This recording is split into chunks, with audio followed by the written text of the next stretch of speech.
وَلْتَكُنْ مِنْكُمْ أُمَّةٌ يَدْعُونَ إِلَى الْخَيْرِ وَيَأْمُرُونَ بِالْمَعْرُوفِ وَيَنْهَوْنَ عَنِ الْمُنْكَرِ وَأُولَئِكَ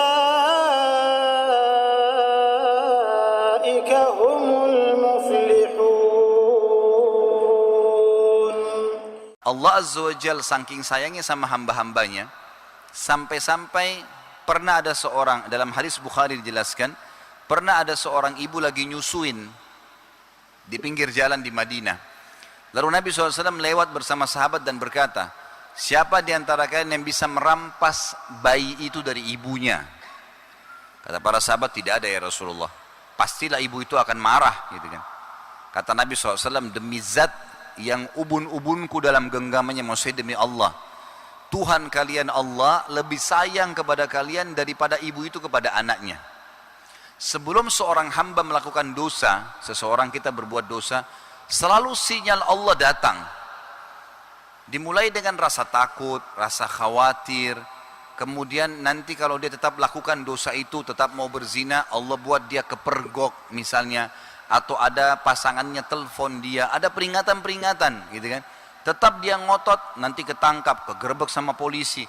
Tetap dia ngotot, maka biasanya Allah datangkan hal yang lebih besar untuk memberhentikan dia. Seperti misalnya rubuh ya, bangunan hotelnya, maka dia mati, banyak kebongkar seperti itu. Atau Allah datangkan penyakit kelamin yang akhirnya memaksa dia untuk berhenti.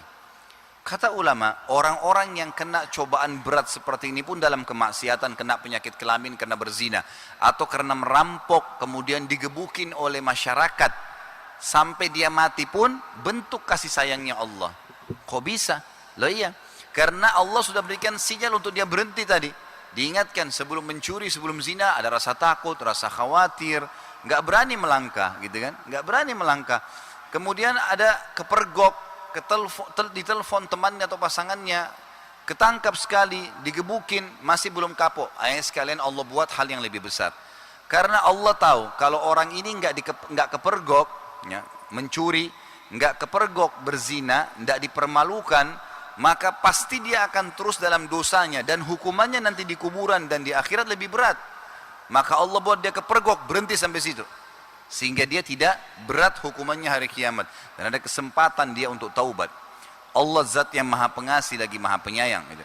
Sampai jangankan 50 tahun teman-teman, 70 tahun umur antum, 60 tahun antum buat dosa, misal 10 tahun masa sebelum balik, 60 tahun buat dosa, hari pertama sehari, hari itu antum meninggal, antum sempat taubat sebelum meninggal, diterima taubatnya.